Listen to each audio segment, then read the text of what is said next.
말씀 요한복음 6장 26절부터 40절까지 저와 여러분들이 한 절씩 교독하시겠습니다.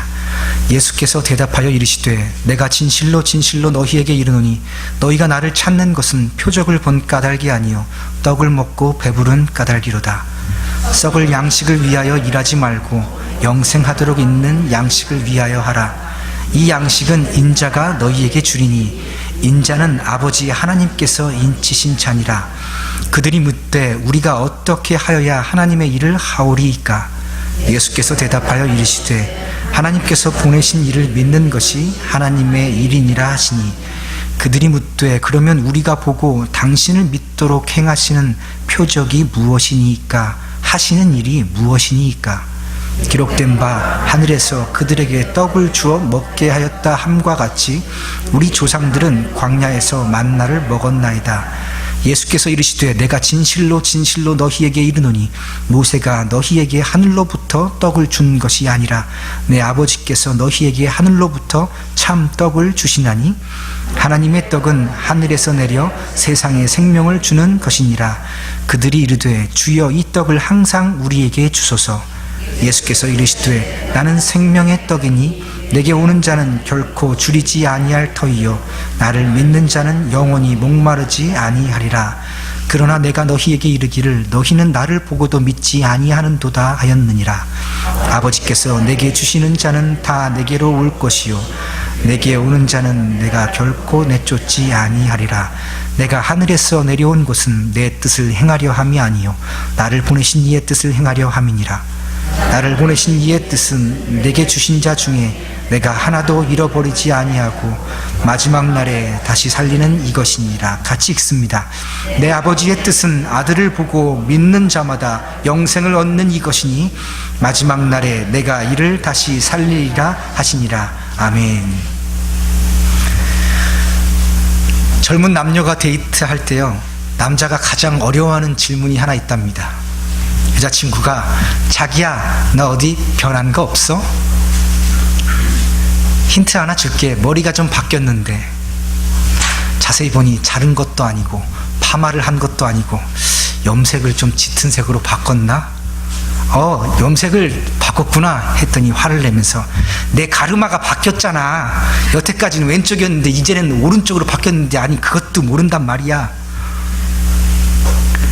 남들은 잘 모르지만요 자신에게 일어난 아주 일상의 작은 것들은요 너무도 잘 알지요. 그런데 가르마조차도 왼쪽에서 오른쪽으로 바뀌는 일이 저절로 일어나지 않아요. 사람이 자기가 마음을 먹고 한단 말이죠. 관심 가져달라고 물어보는 거예요. 여러분 저한테 뭐 변한 것 없습니까? 안경이 바뀌었습니다.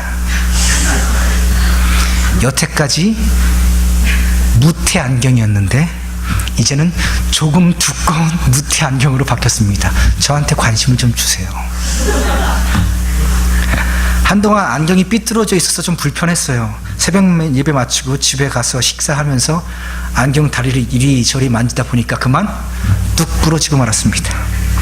10년 동안 함께했던 안경테가 정말 허무하게 뚝 부러지고 나니까요 아쉽기도 하고 기분이 썩 좋지 않았습니다. 이 일로 인해서요 나에게 너무 익숙했던 것들이 어떤 것이었나, 익숙한 모든 것들로부터 한번 거리를 두어보자 생각하기 시작했습니다. 그리고 회개했습니다. 내가 너무도 당연하다고 여기는 모든 것들에 대해서 내가 당연하다고 느끼지 못할 만큼 너무나 당연한 것에서 내가 감사하며 지내지 못했구나. 모든 것들이 조금씩 새롭게 보이기 시작하더라고요. 그래서 감사했습니다. 세상에 어떤 일도 저절로 일어나는 일은 없구나. 의미 없이 그냥 존재하지는 않는구나 라고 말이죠. 바람이 불어서 나무가 크게 흔들립니다. 그것만 보고도 삶의 의미를 찾으려고 하는 사람이 있고, 바람만 불어도 예수님이 나에게 무슨 말씀을 하시려고 이 바람을 불게 하시는 걸까, 그렇게 생각하는 것은 너무 심한 걸까요? 여러분 세상에는요 저절로 일어나는 일이 아무것도 없습니다. 세상에는 의미 없이 일어나는 일 또한 하나도 없어요. 태초에 하나님께서 아담을 하나님의 형상을 따라 아름답게 창조하셨습니다. 그때도 아담은 먹었습니다. 그리고 범죄하여서 하나님의 형상을 다 잃어버리고 가장 추한 인류도 역시 먹었습니다. 그리고 그가 타락하는 그 순간에도 선악을 알게 하는 나무의 열매를 먹는 것으로 그가 타락하였습니다. 먹는 것은 하나님께서 인류에게 주신 축복이었어요. 이것저것 다 먹을 수도 있었지요. 그러나 먹지 말라고 한 그 열매를 먹는 그것이 저주가 되었습니다. 그래서 먹고 사는 게, 땀 흘리며 먹고 살아야 하는 그 일이 어렵게 되었어요. 땅이 가시덤불과 엉겅퀴를 내니 사람이 저주를 받아 땅까지 저주를 받으니 사람이 먹고 살기가 참 어려워졌다는 말입니다. 우리가 먹고 살겠다고, 조금 더 우아하게 먹고 살겠다고 아웅다웅 이렇게 힘들며 사는 것이 죄에 대한 결과예요. 그런데 이렇게 비참하게 먹을 것 때문에 고생하는 우리에게 성경은 이렇게 얘기합니다. 주는 나를 기르시는 목자여, 나는 그의 귀한 어린 양이로다. 철을 따라 꼴을 먹여주시니 내게 부족함이 없으리로다. 우리가 양이고 주님이 목자이신데 우리에게 먹을 것 부족함 없이 주신다는 거예요. 먹을 것을 부족함 없이 채워주시겠다는 약속입니다. 이 땅에서 먹고 사는 것은 육신을 가진 우리들의 문제일 뿐인데, 성경은 계속해서 육신을 가지고 육신이 먹는 그 먹을 것이 하나님께 속해 있다, 하나님과 관련이 있다라고 얘기합니다. 우리 인생의 모든 근본적인 문제는요, 먹는 문제예요. 먹는 것 때문에 이렇게 고생하잖아요. 이 먹는 것과 관련된 모든 문제가 하나님께 달려있다는 겁니다. 다시요, 세상에는 저절로 일어나는 일이 아무것도 없다고 했죠. 우리 부지런히 일해서 삼치 세끼 먹지만 그 근본은 하나님께서 우리를 먹이시는 분이다. 그것을 깨닫게 하시기 위해서 우리가 땀 흘리며 먹고 살아야 하는 것입니다. 우리가 먹는 썩어 없어진 이 밥은요, 썩어 없어지지 않는 그 밥을 보게 하시는 도구입니다. 우리 지금 가지고 있는 가족 관계는요, 우리와 하나님과의 관계가 어떤지를 보게 해주는 도구입니다. 우리가 죽을 육신을 가지고 있는데 이 죽을 육신이 점점 죽어가는 것은요, 앞으로 영원히 살게 하시는 그 하나님의 능력을 바라보게 하는 도구가 되는 겁니다. 그래서 우리들의 삶 속에 일어나고 있는 모든 일들은요, 결국 하나님을 바라보게 하시는 도구가 되는 겁니다. 썩지 않을 양식을 통해서, 다시요, 썩을 양식을 통해서 썩지 않을 양식을 보게 하시는 하나님의 역사라고요. 그러니 우리는 떡을 통해서 떡을 봐야 됩니다. 우리가 먹는 이 땅에서 떡을 통해서 영원히 썩지 않는 그 떡을 바라볼 수 있어야 됩니다. 그래서 오늘 말씀을 통해서 우리는요, 썩지 않을 양식을 주시는 하늘에서 내린 참떡, 하나님의 떡, 생명의 떡인 예수 그리스도를 만나기를 축복합니다. 보리떡 5개와 물고기 2마리로 10,000명이 넘는 많은 사람들을 예수님께서 먹이셨어요.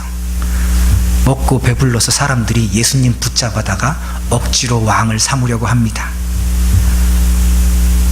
그 다음날 바다 건너편까지 그 사람들이 예수님 찾아왔어요. 그 무리들에게 예수님께서 말씀하시죠. 썩을 양식을 위하여 일하지 말고 영생하도록 있는 양식을 위하여 일하라. 썩을 양식을 위하여 일하지 말고 썩지 않을 영원히 존재하는 양식을 위하여 일하라 라고 말씀하시고 계신 거예요. 지금 썩지 않을 것과 썩을 것을 서로 비교해서 말씀하시는데, 썩지 않을 것을 통해서 썩을 것을, 또 썩을 것을 통해서 썩지 않을 것을 이야기해 주시는 거예요. 하나님께서는요, 이 썩어 없어질 육체의 가치를 대단히 존중하십니다. 이 육신이 사는 이 짧은 시간 동안에 썩지 않는 영원한 가치를 깨닫게 해주고 계세요. 하나님께서는요, 썩어 없어질 이 육신이 먹는, 썩어 없어질 떡의 그 가치를 굉장히 소중하게 여기세요. 우리가 먹고 살려고 일하고 있지요. 그 먹는 것에 대해서 굉장히 소중하게 여기신다고요. 그 썩어 없어질 떡을 통해서 썩지 않는 영원한 생명의 떡을 바라보게 하시니까요.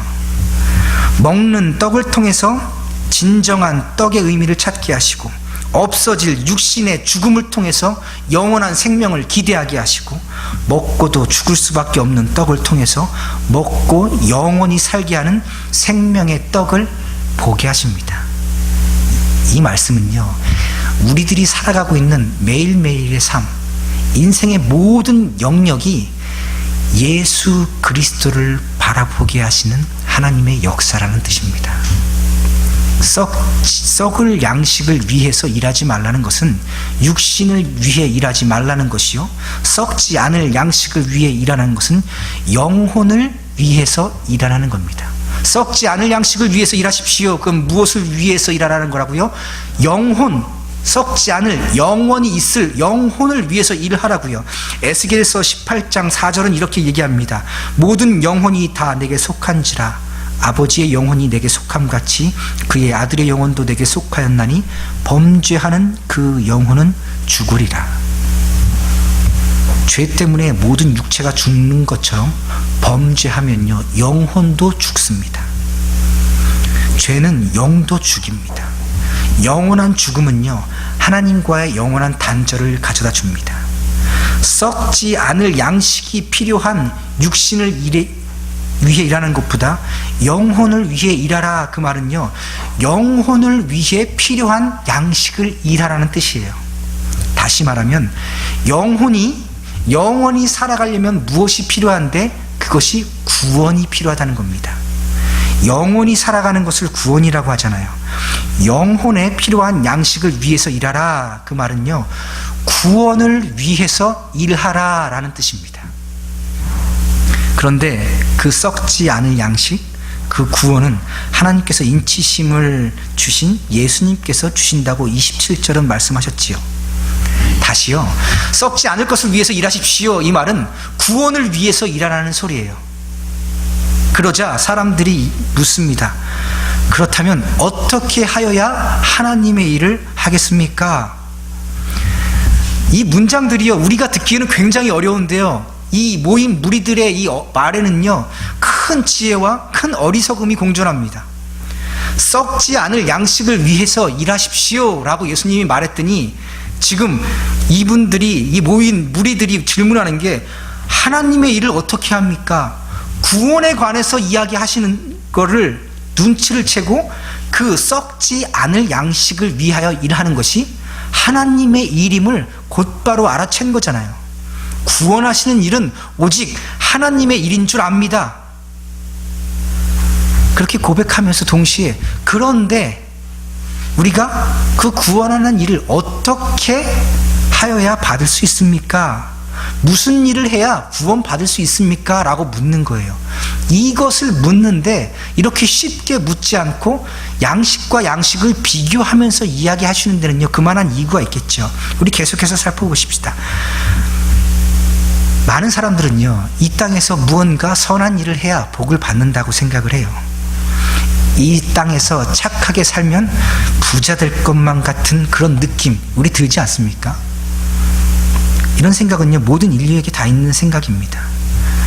심지어 예수 믿는 사람도요, 구원은 하나님께 있다고 생각하지만 그와 동시에 내가 이 땅에서 어떤 삶의 모습을 가져야 이 땅에서 복을 얻을 수 있다라고 생각하지 않습니까?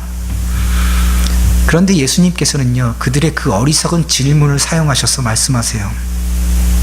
어떻게 하나님이 하시는 그 일을 우리가 할 수 있습니까? 어떻게, 무엇을 해야 우리가 구원을 얻습니까? 하는 그 무리들에게 하나님께서 보내신 일을 믿는 것이 하나님의 일이니라. 하나님의 일은 하나님께서 보내신 자를 믿는 것이라고요.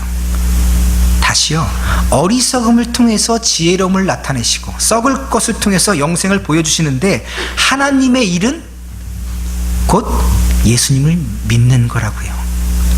이 말씀을 더 쉽게 이야기하면, 얘들아, 너희들아, 나를 믿어라. 그러면 하나님의 일인 구원을 내가 너희에게 줄 것이다 라고 말씀하는 거예요.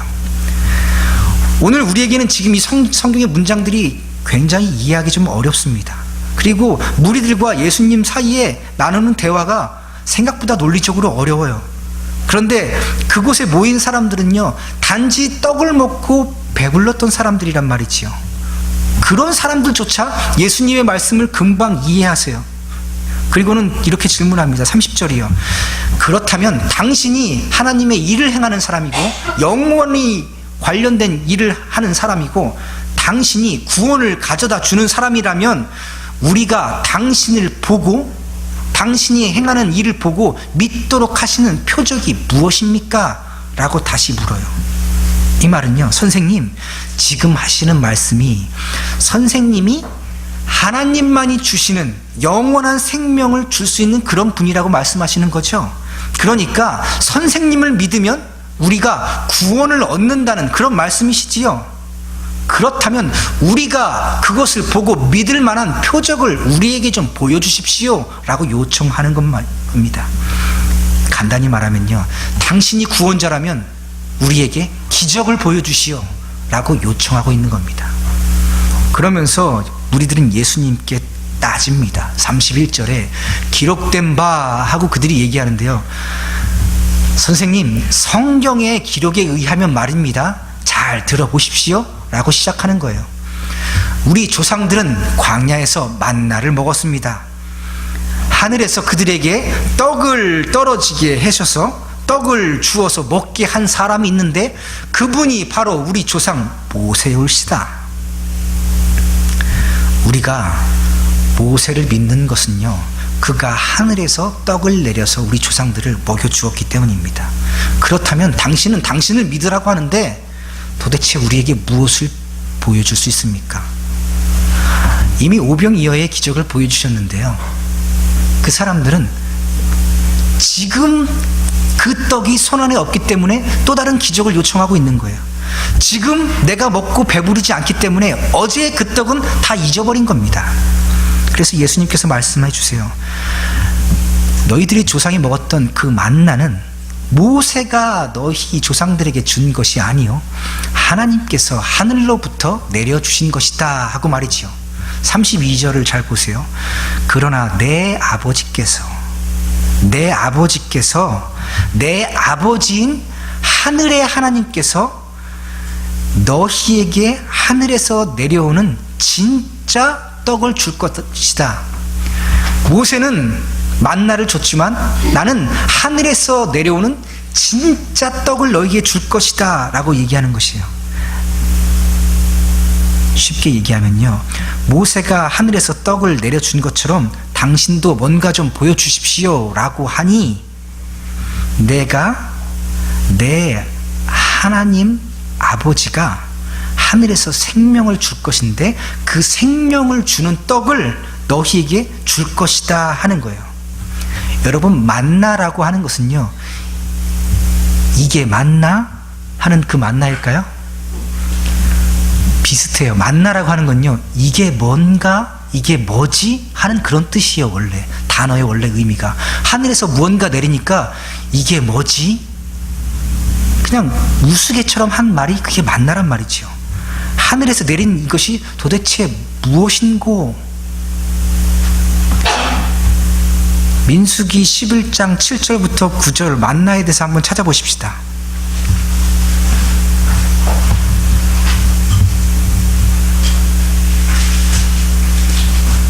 민수기 11장 7절부터 9절입니다.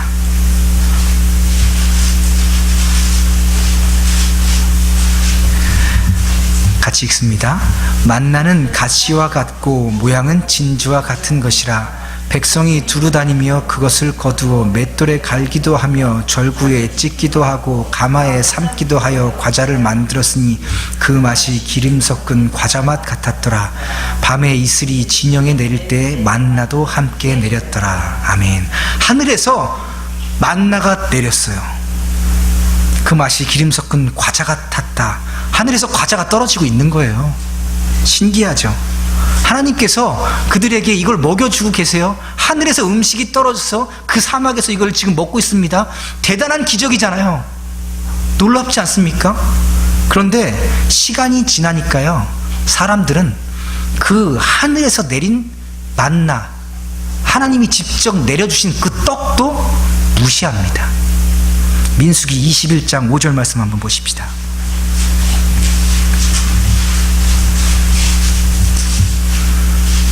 민수기 21장 5절 말씀 같이 읽습니다. 백성이 하나님과 모세를 하여 원망하되 어찌하여 우리를 애굽에서 인도해내어 이 광야에서 죽게 하는가? 이곳에서는 먹을 것도 없고 물도 없도다. 우리 마음이 이 하찮은 음식을 싫어하노라 하매. 뭐라고요? 하늘에서 그 만나가 떨어지고 있는데 아담의 저주가 해결되고 있는 그 순간에 그것을 먹으면서도 그들은 그 음식을 하찮다고 싫어하였다고요. 하늘에서 만나를 내려주어도 믿음이 없는 사람들은 그것을 하찮게 여깁니다. 여러분, 우리가 이렇게 날마다 주일에 나와서 같이 예배를 드리는데 말씀이 부어져도 그 은혜를 하찮게 여깁니다.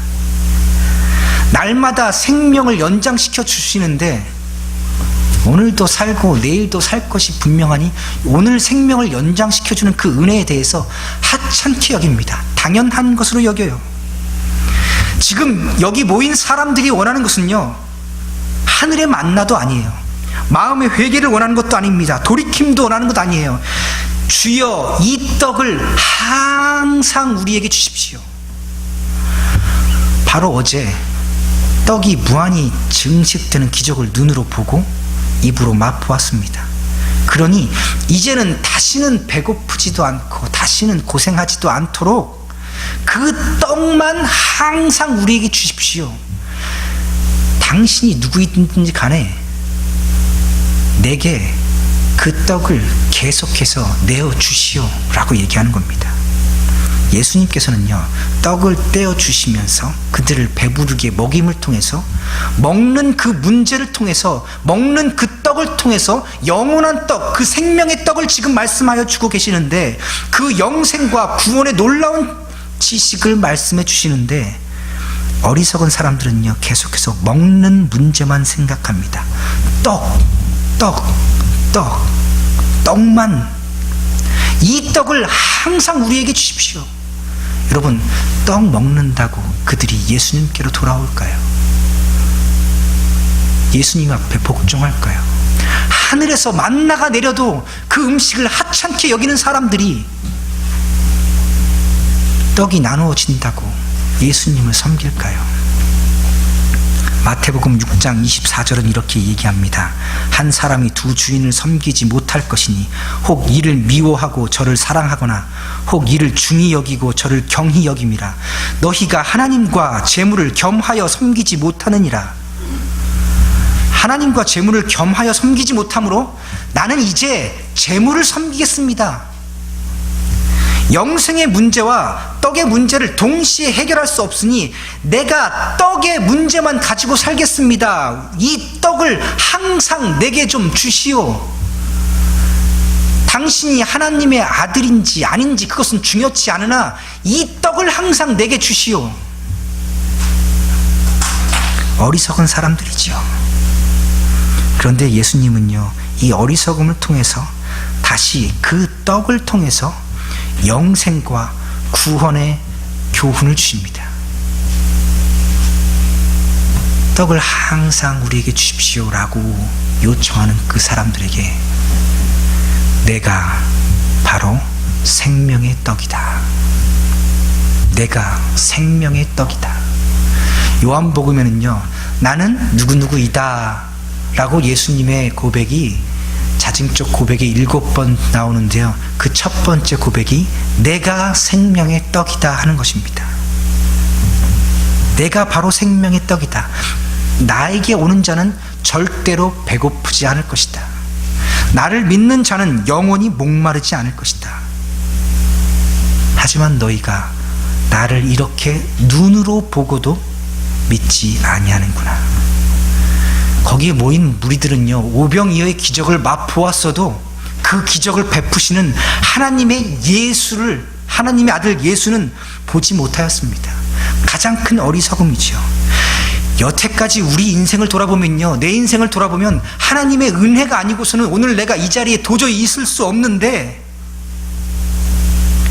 오늘날 우리를 지금 이곳에 불러서 예배하시는 그것이 가장 큰 은혜인데, 그것을 뒤로 하고 우리는 먹을 것만 요청해요. 여러분, 먹는 떡을 통해서 우리가 영원한 생명의 떡인 예수 그리스도를 만나기를 축복합니다. 우리가 살고 있는 모든 일상을 통해서 우리 예수님을 보기 원합니다. 직장에서 친구들끼리 당하는 어려움이 있잖아요.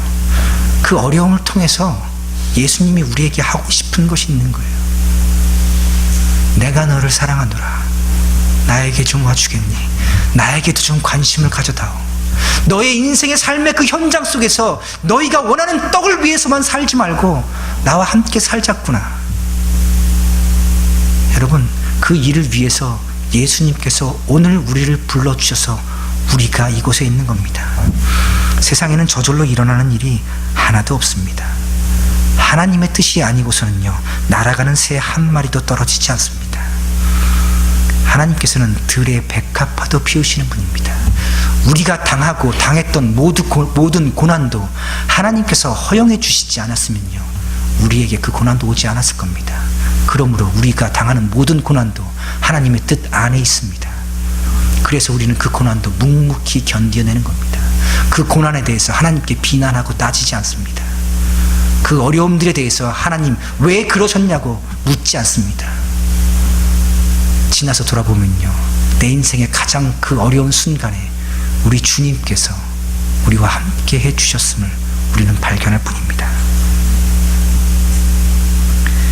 여러분, 오늘 하루가, 이 생명이 오늘 우리에게 새로 주어진 것은요, 기적과 같은 일입니다. 잠에서 깨어나는 것은 마치 죽음에서 다시 살아나는 부활도 같습니다. 그런데 우리는 오늘 이 아침에 예수님의 부활을 기념하는 주일 아침에 부활을 경험하는 것 같은 아침에 눈을 뜬 그 몸을 가지고 기록된 하나님의 계시의 말씀을 나누고 또 듣고 있는데, 하나님, 내게 이것 주시면, 내게 기회를 더 주시면, 내게 좋은 것 더 주시면 내가 그때부터 영생하도록 있는 양식을 위해 일하겠습니다. 목사님이 설교 조금 재밌게 하면요, 그때는 안 졸겠습니다. 토요일날 일 열심히 안 해도 될만 하면 그때는 열심히 말씀 듣겠습니다. 여러분, 우리 그러지 않아요? 우리 어리석음을 뒤로 하고 이제 이렇게 고백하십시다. 내게 주시는 이 은혜가 내게 족합니다. 이 고백이 있을 때 비로소 예수님께서 우리를 만지시는 그 손길이 보이기 시작합니다. 내게 주시는 이 고난이 이만해서 참 고맙습니다. 우리가 넘어졌으나 아주 엎드러지지 않게 붙들어 주셔서 참 고맙습니다. 내게 주시는 이 환난이, 이 어려움이 결국 언젠가는 주의 은혜로 끝날 날이 있음을 감사합니다. 이 역경 때문에 내 영혼이 죽지 않도록 지켜주심을 믿습니다. 이런 고백이 우리에게 있기를 소망합니다. 우리에게 고통이 있어요. 그러나 여러분, 이 고통이 우리를 죽게 하지 못합니다. 멀쩡하던 몸이요, 갑자기 아파서 걷기도 힘들고 누웠다 일어나려면 입에서 저절로 소리가 나와요. 끙끙. 아침마다 새로운 고통과 함께 몸을 일으키면서 이렇게 고백합니다. Pain can't kill me. 고통이 날 죽일 수는 없어. 일어날 때마다 고통스러워요. 그런데 또 하루를 살아야 되니까 고통이 날 죽일 수는 없지. 이 고통이요, 우리를 죽일 수 없습니다. 이스라엘 백성에게 포로된 그 생활은요, 영원할 것 같았고 그것이 다 죽일 것만 같았어요. 그러나 하나님의 때가 되니 그들은 해방되었습니다. 우리들의 고통도 마찬가지입니다. 결국 위로를 얻게 될 것입니다. 하나님께서는요, 감당할 만한 시험 밖에는 우리에게 주시지 않습니다. 우리가 우리 스스로를 바라보면요, 우리는 실패할 수밖에 없는 인생입니다. 우리는요, 결국 실패해서 그 실패 때문에 죽을 수밖에 없는 인생입니다. 그러니 우리 실패하지 않는 예수님께로 나아가십시다. 우리가 먹고 사는 이 일상의 삶 속에서도 우리 주님은요, 항상 우리와 함께 해주세요. 우리가 썩을 떡 때문에, 썩을 육신 때문에 이렇게 고생하며 살아가는 하루하루를 우리 주님께서 아십니다. 우리에게 주시는 삶의 모든 순간은요, 우리에게 일어나고 있는 지금 이 모든 사건들은요, 이 일을 통해서 하나님께서 우리 인생에 이야기하고 싶은 것이 있어서 그래요. 병들고 배고프고 깨지는 모든 문제는요, 그 문제가 핵심이 아닙니다. 그 문제를 통해서 하나님께로 더 가까이 나아오라고 하시는 우리 주님의 음성인 줄 믿습니다. 우리가 살아도 주를 위하여 살고 죽어도 주를 위하여 살 수 있도록 우리를 정금같이 단련시키고자 하나님께서 우리에게 이런 고통을 주시는 겁니다. 37절이요.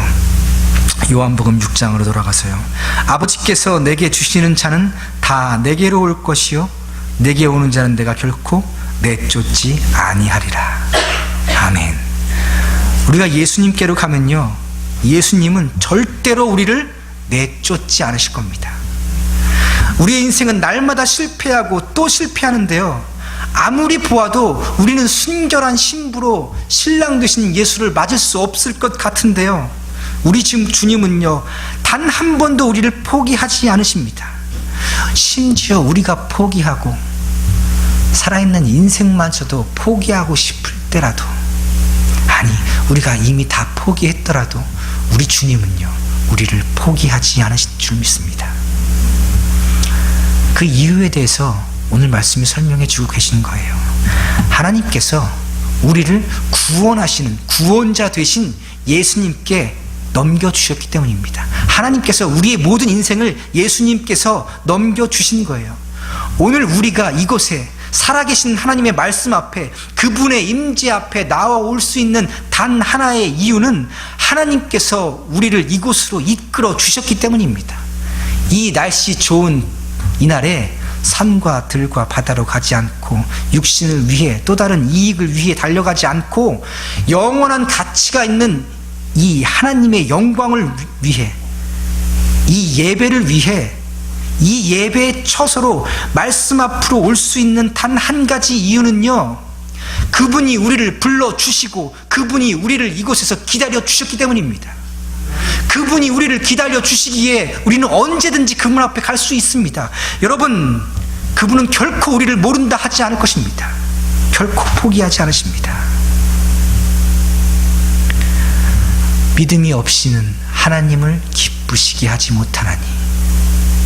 그런데요, 성경은 또 이렇게 얘기해요. 내가 너희로 인하여 기쁨을 이기지 못하노라. 믿음이 없이는 하나님을 기쁘시게 못하니까 하나님께서 기쁨을 주시고는 그 믿음 때문에, 믿음을 주시고는 하나님 스스로 너무 기뻐하시는 거예요.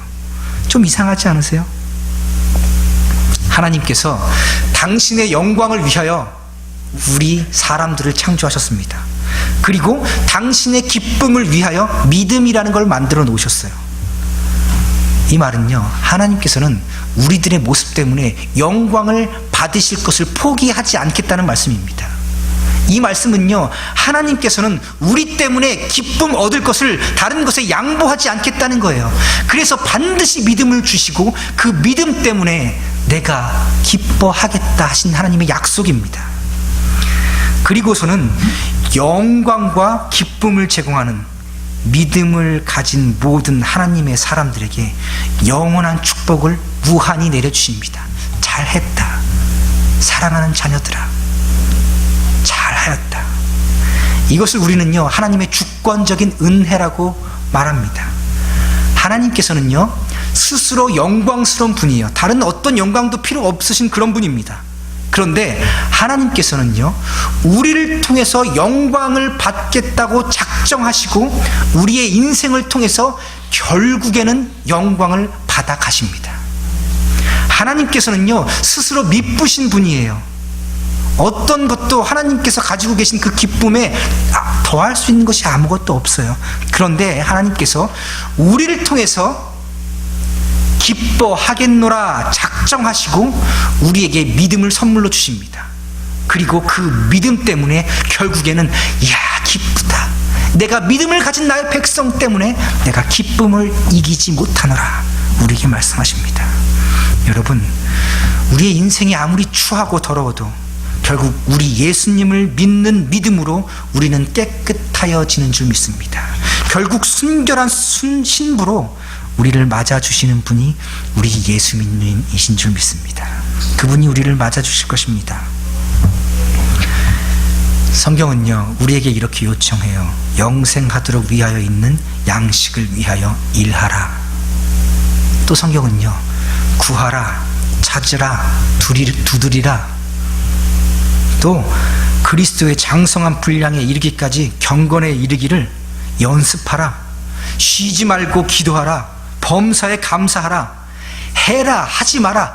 얼마나 많은지 몰라요. 구약의 율법을 살펴봤더니 613가지가 되는데 그것을 신약으로 해석했더니요, 훨씬 더 어려워집니다. 신약은요, 그 율법의 법 정신까지 헤아려서 마음에 음란함만 있어도 간음함이요, 마음에 미워함만 있어도 살인이나 했습니다. 우리더러 신랑 되신 예수 맞을 준비를 하라고 하시는데 그 준비를 하며 살아가는 우리들의 모습을 보니까 다 전과자예요. 계속 전과만 쌓여갑니다. 전과자 신부, 어색하지요? 그런데요, 주님이 이렇게 말씀하세요. 내게 오는 자는 내가 결코 내쫓지 아니하리라. 내가 하늘에서 너희에게 내려온 것은 내 뜻을 행하려 함이 아니요 나를 보내신 그 하나님의 뜻을 행하려 함이니라. 나를 보내신 그분의 뜻은 내게 주신 자 중에 내가 하나도 잃어버리지 아니하는 것이니라. 그 하나님의 뜻은 마지막 날에 다시 살리는 것이니라.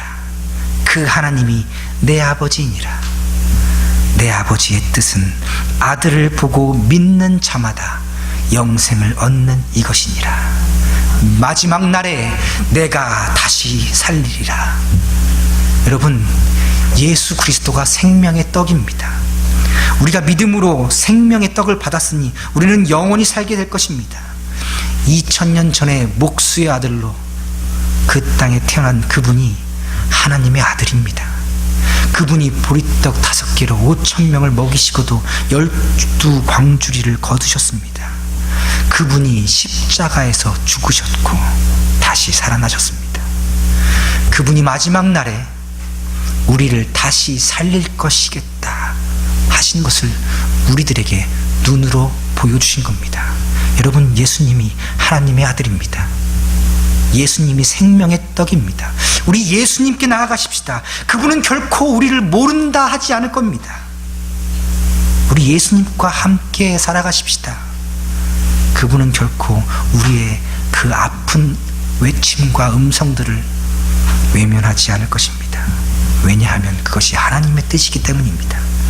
나 같은 죄인에게도 다시 하나님의 그 아름다운 형상을 부어주셔서 다시 그 하늘나라에, 다시 그 하나님 앞에, 그 곁에 두실 것이 하나님의 뜻입니다.